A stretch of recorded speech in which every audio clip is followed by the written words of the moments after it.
Hello and welcome back. We are jumping into the first game of the top 8, round 8 for us. We are pretty happy to make it back into the top 8 2 weeks in a row, especially with this Boros Monarch deck. Looking at our opening hand, it's not amazing, but we do have the ability to play out 3 lands. We've got some removal. We've got the Palace Sentinels. We don't have anything to combo with the Glinthawk unless we want to bounce the Great Furnace, which isn't ideal, but you know, it's a reasonable hand, so we do go ahead and keep this.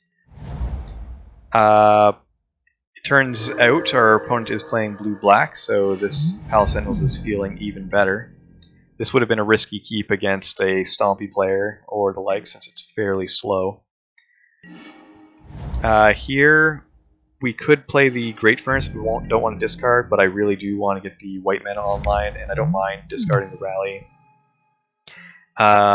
It loses the surprise factor, but we still get to some value out of it, even out of the graveyard. We just go ahead and bolt, because as I mentioned in the previous blue-black matchup, if we have Sentinels, we want to be removing all of his creatures. We want to play this onto an empty board if possible, and we do get the opportunity to do so. We go ahead and take that opportunity, and now we've got 2 journeys to remove anything he plays. And we're just looking for some way of getting value out of our Glinthawks and Skyfishers. Still haven't found any way of doing that, so we just go ahead and remove the Muldrifter. It's always a little risky doing this in case they have Dinrova Horror, but you gotta do what you gotta do. We don't want to be giving him the Monarch. He does play 2 creatures, so things are feeling a little dicey since we still don't have anything to combo with the Skyfishers, but since we don't have a land drop, we're able to bounce the land, play the land, cast a spell. We're going to keep holding up 1 red, kind of hoping to draw a burn spell. We didn't, but we do have 3 blockers, so it's very unlikely he's going to be able to get into attack. Chittering Rats, it's a little unfortunate, but, you know, it's fine. We're drawing 2 cards a turn. So, we know what we're drawing this turn, and since we still don't have anything to combo, we just start playing out our cards.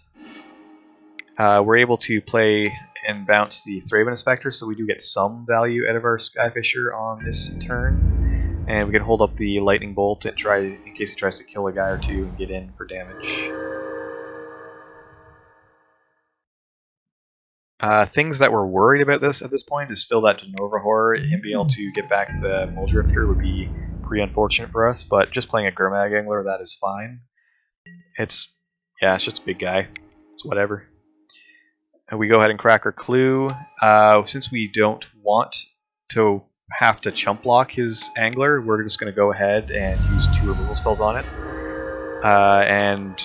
We're just going to play a Glinthawk, bounce an artifact land, and start trying to chip in for some damage. We've got quite a few blockers, and even if he does manage to kill enough of our blockers, here it's interesting. I started off by throwing a lot of creatures in front of it, but then I realized, why is he throwing a 1/3 at us? It's probably because he wants it to die. We've already seen an Unearth, and they usually have some effects that can pull creatures back from the graveyard, so very likely he wants us to kill it, and then he wants to pull it back to get some kind of looks at the top of his library to try and find some way out of this. So we change our mind on the blocks, we pull 1 back, and just, you know, bounce each other. He does have the Reaping the Graves, so we thankfully played around that. He does replay the Gurmag Angler, but that's fine.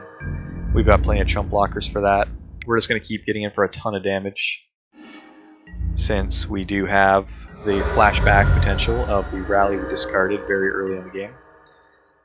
And we're just looking to kill him next turn. Even if he does manage to get back the Monarchy, it's not that great for him. So, he attacks with a bunch of things, and we're just like, yeah, that's fine. Take the Monarchy.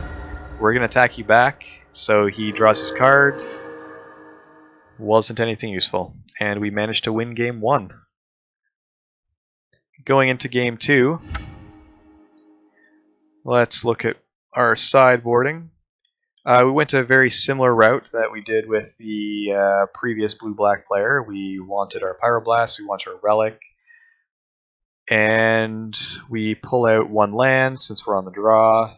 We pulled out one Prophetic Prism. We brought out the both battle screeches. And that feels pretty great to me. This does feel like a favored matchup, especially if we can get the Sentinels down on an empty board, which it's fairly easy to orchestrate. And here is an ideal hand for doing just that. We've got a Bolt to hopefully deal something. It doesn't deal with the Oracle, but it will deal with a Chittering Rat or a Mole Drifter or anything like that. Skyfisher, we would like to draw an artifact to bounce back to draw extra cards, or a Thraben Inspector, but even just bouncing a land if we need to for the Flying Blocker and the Sentinels. This is the best card in the matchup. So we happily keep this. We're going to be playing the Windscarred Crag. The step in this position is just going to be a redraw since we already have enough lands. We're going to play it here just because we're going to be able to bounce it. We're going to be able to hold up Pyroblast.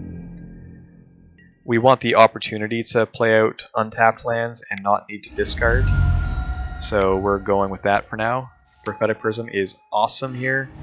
It means we're going to get extra value over Core Skyfisher later on. We do bounce our Secluded Step, and if he doesn't play anything, that we're just going to cycle that. Since he doesn't play anything, we cycle it.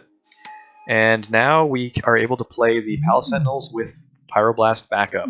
He only has the ability to do one counterspell. If he has a Dispel as well, you know, it's unfortunate, but that's fine. We're going to play around one counterspell, but not two. He has a counterspell. We go for the Pyroblast. He does not have another counter, so we become the Monarch, and at this point, the game feels pretty good. He's unfortunately a little stuck on lands and needs to evoke the Mole Drifter because he's feeling pretty desperate. He does manage to hit a land drop off of that. But we just start going on our value plan of Prophetic Prism, bounce Prophetic Prism with Score Skyfisher, replay it. We even get our Relic of Progenitus online, start tearing apart his graveyard, and Thraben Inspector. This is an ideal board state for us. It will take multiple removal spells to get these off the board, and even then we're drawing multiple cards. He does play the Gurmag Angler, but we've already got that dealt with the Journey.